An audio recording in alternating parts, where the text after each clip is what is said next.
tungod ato na balita sa pagkatinuod lang leptospirosis case sa Cogon Market, kung dili naingnan lang ko ung nagdunggan ako sa kahanginan na naa di ay. Kung unsa ang akong gibati atong panahon na alarma ko tungod kay ako baya pod ang nag-supervise sa mga kamerkaduhan sa dakbayan sa Cagayan de Oro.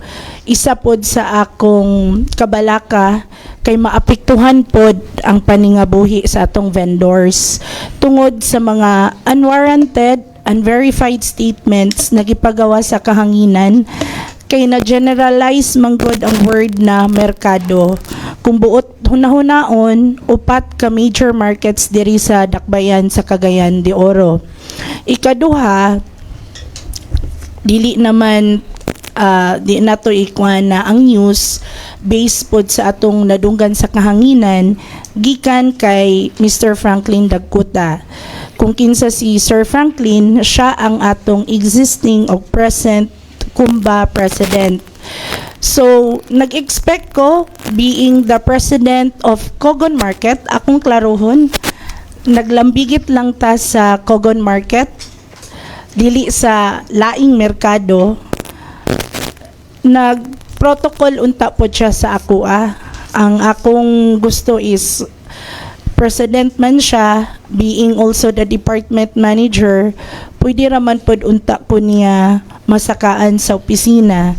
Pero wala man po ko na lain sa iyang gihimo kay one man siya health concerns.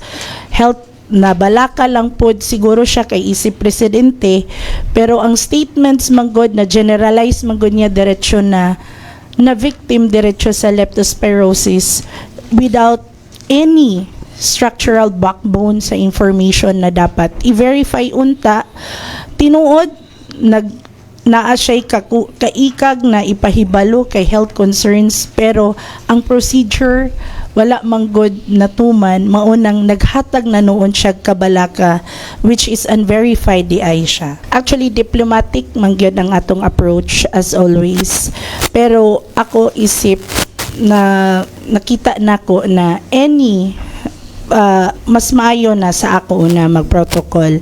Pero kung miingong kag na ako'y i-impose, ako siguro nang ihatag sa Committee on Health. Nga naman, tungod kay sila man ay kapas, sila nay authority, sila nay jurisdiction to settle that matter. Pero kung miingong kag dili ko ma-reach out yun ko sa maski kinsa na presidente tungod kay ang interest man sa atong vendors ug ang katawhan ang nabutang manggod ni ani. So dili ko mo-impose, kung dili akong approach is mo-reach out ko kung unsa man gali ka tinuod, ning kung naay mga inani na sunod na mga panghitabo, mas maayo na istoryahan na mo ug iduol na mo sa proper agencies na maoy motubag para malikayan na ni na mga panghitabo na it will cause miscommunication, it will cause fear from just because of an unwarranted statement na wala manggali gi-verify una. Being a lawyer, of course, it is fake news.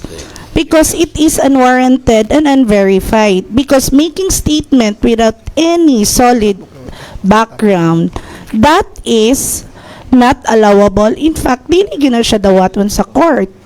Diba? And even the news that came up to my office, imagine, it is a second-hand information. Why should I say so? It's a second-hand information.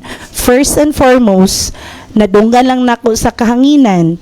Ikaduha, dili si Mr. Franklin Dagkuta ang nag-ingon sa ako which he is the prime person na naghatag og letter request na naay allegedly vendor na namatay sa leptospirosis. Pero kung maingon ka sa action ni Mr. Dagkuta, sa tinuod lang laudable kaayo ang iyang action. In short, nalipay ko kina siya'y kaikag na ipahibalo pananglita na ay nahitabo, pero asa man siya nasayop, dito lang siya nasayop sa pag-deliver. In short, in layman's term, nagpataka po siya assess na namatay siya sa leptospirosis, which is dili man di ay.